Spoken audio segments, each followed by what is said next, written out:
Welcome to my happy place. I really enjoy sitting here.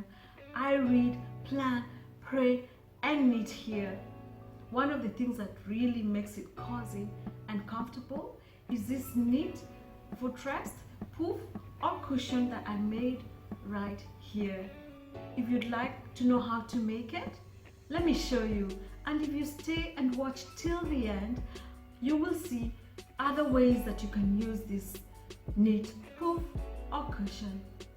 My name is Juliet Migwi and normally share with you my own life hacks, and like today I'll share with you DIY home decor.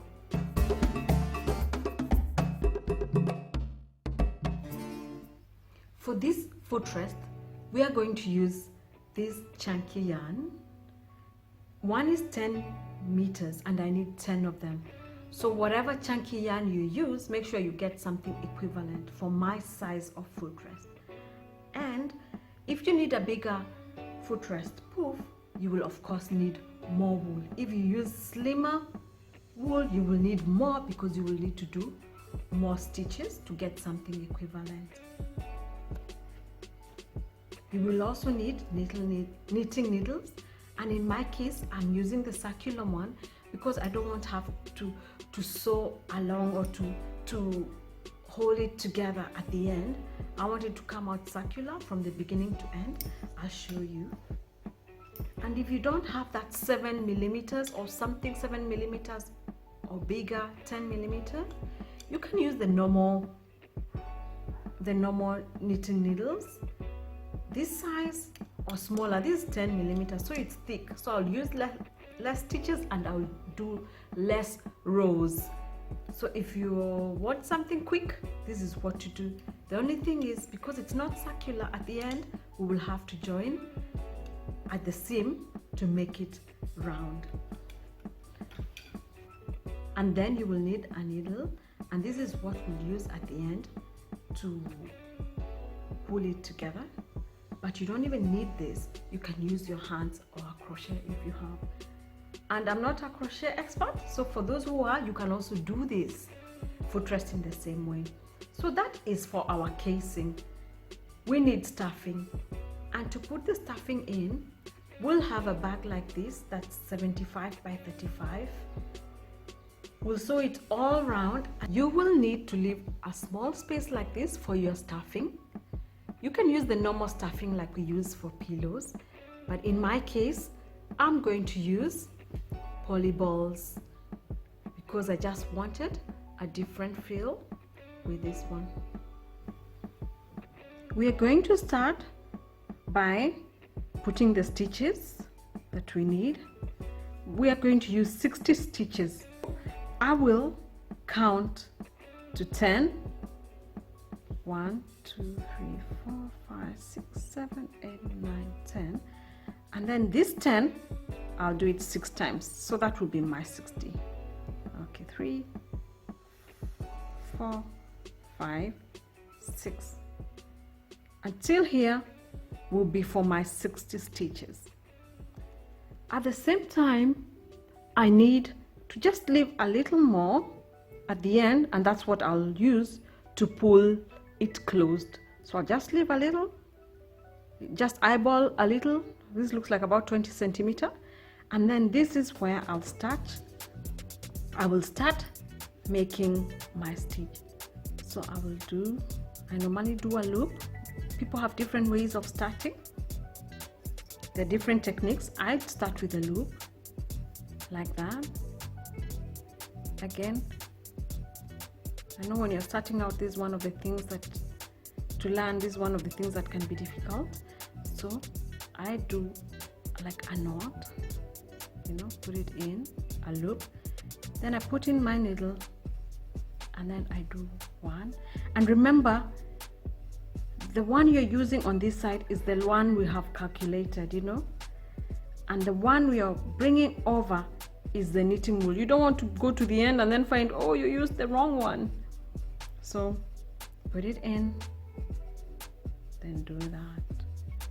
Put it in, bring it around, pull that. Try to make it neat. So I'll do this all the way to 60. So that those are 4, 5,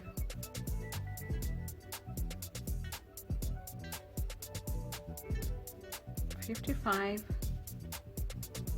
56, 57, 58, 59, 60. And I have my wool left for doing the circle. And then for this one, with a circular needle, see how neat it looks. You will need to bring it round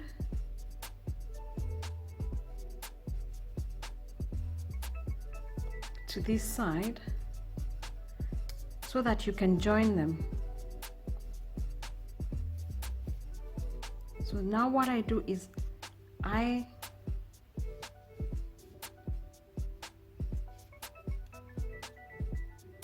bring this like this. So the one is on this side, this one is on here. We're going to do the par all the way. For this design, the par is where you put in, take this round and pull that through and remove that. Put in, that over, pull that in, put in, pull over, pull that in, pull in, pull it,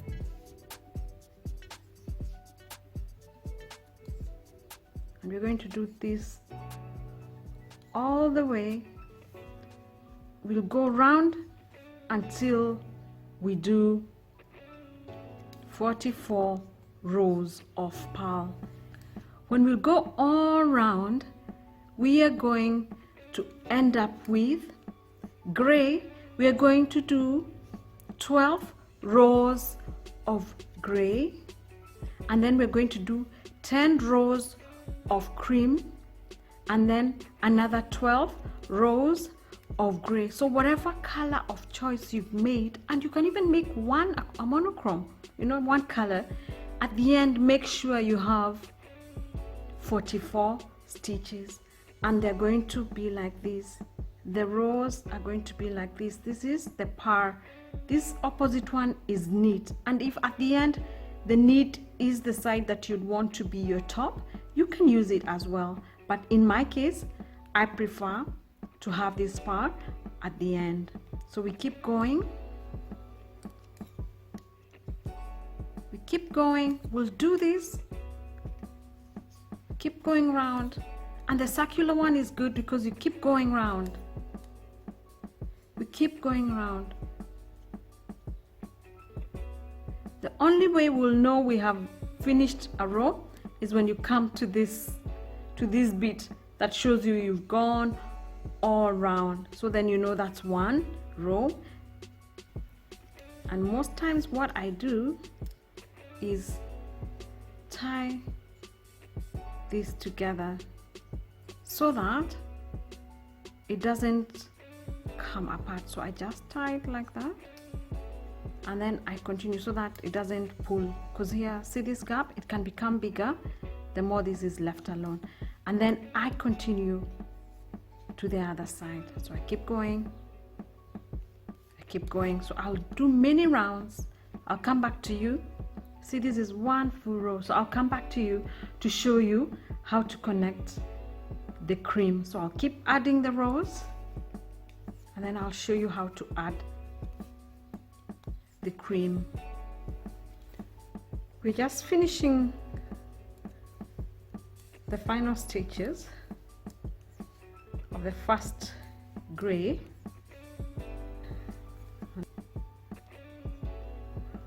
So let's count these stitches.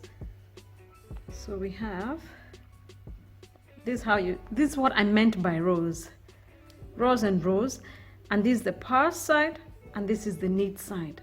And if this is the side you'd prefer, to be your final, that's okay. And some people do, if they're more advanced, you can do like the herringbone, stitch pattern, anything, or you can mix the part and knit, you know, like 3 rows of one, the other one, you can pick the design. So let's count this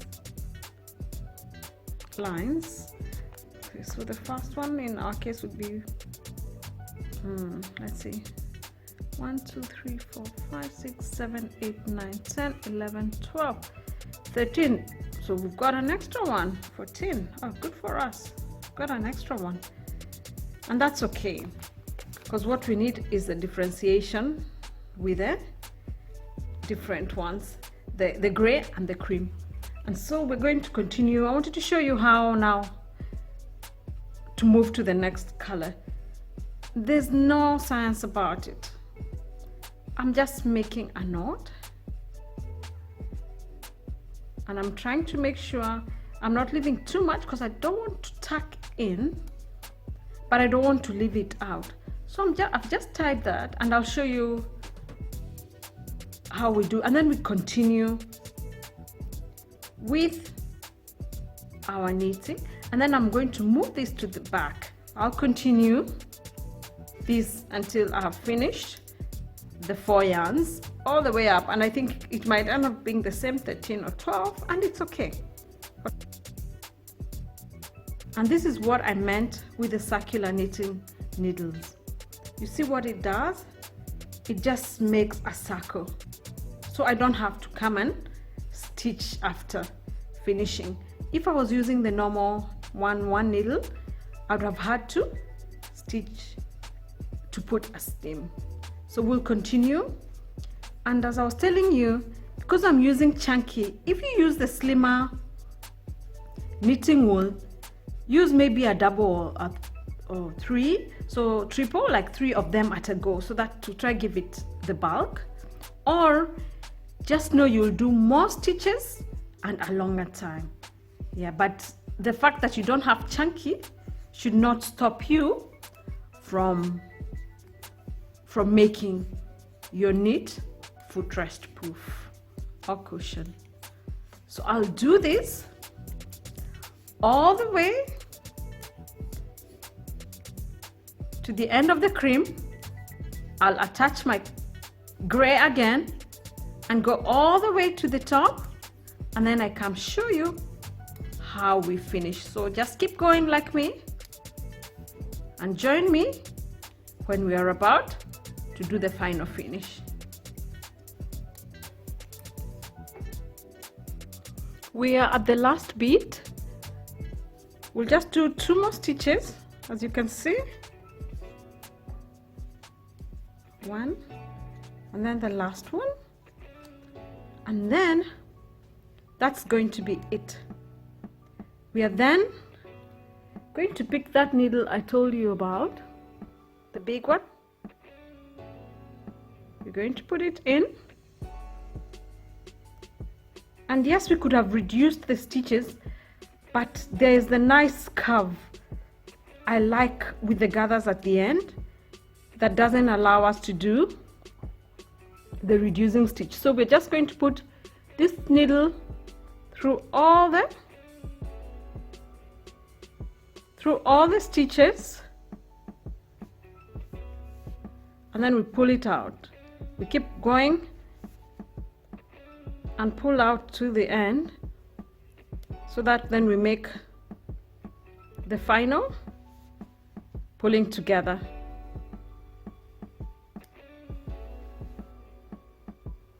As we put in the last ones, remember to subscribe and press the notification button to keep watching my videos and to let me know you appreciate what I do, really. So that's the last one, and once we do that, we're going to pull it close. Just pull it close.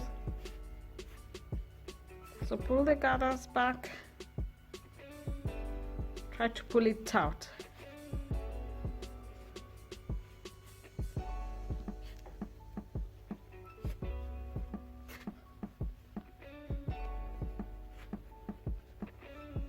And this is the gathers I was talking about.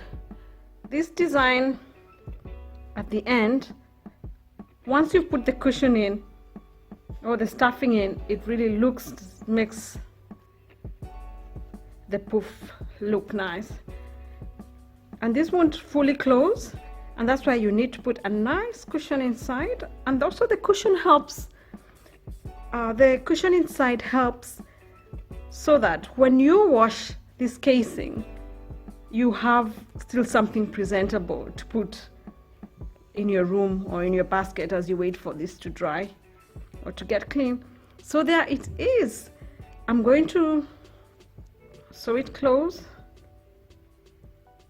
on the other side. So I take this in, sew it on my wrong side, and we said if your wrong side is the knit side, you'd be doing this on the par side, but my wrong side is this.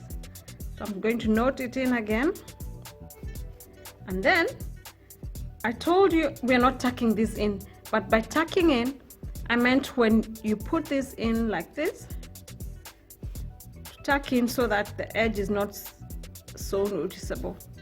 But in my case, I'll just do that and then cut this off, and there is our footrest. There it is. That's the casing. All I need to do now is put the stuffing in,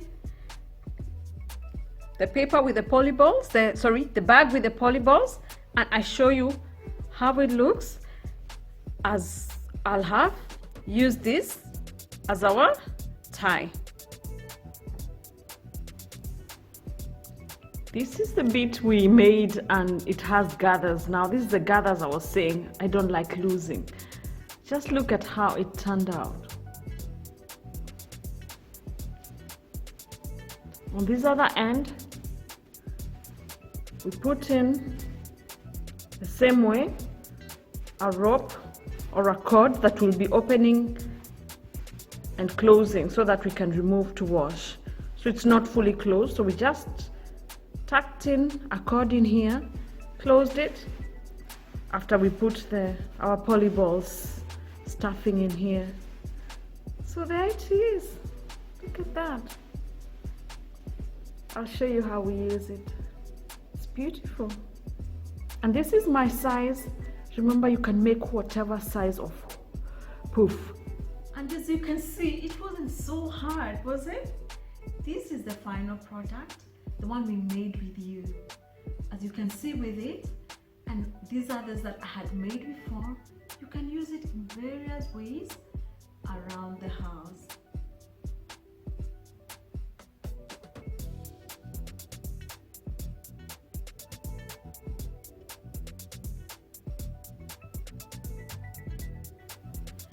And if you learned something from me today, or I added value to you, subscribe right now, yeah? So that you can get to know when my next video is out, when I share my life hack and another DIY home decor. You can also share this with your friends on your other social media platforms so that more people can get to learn like you. So thank you for watching till the end. God bless you. Baraka Tele. Bye.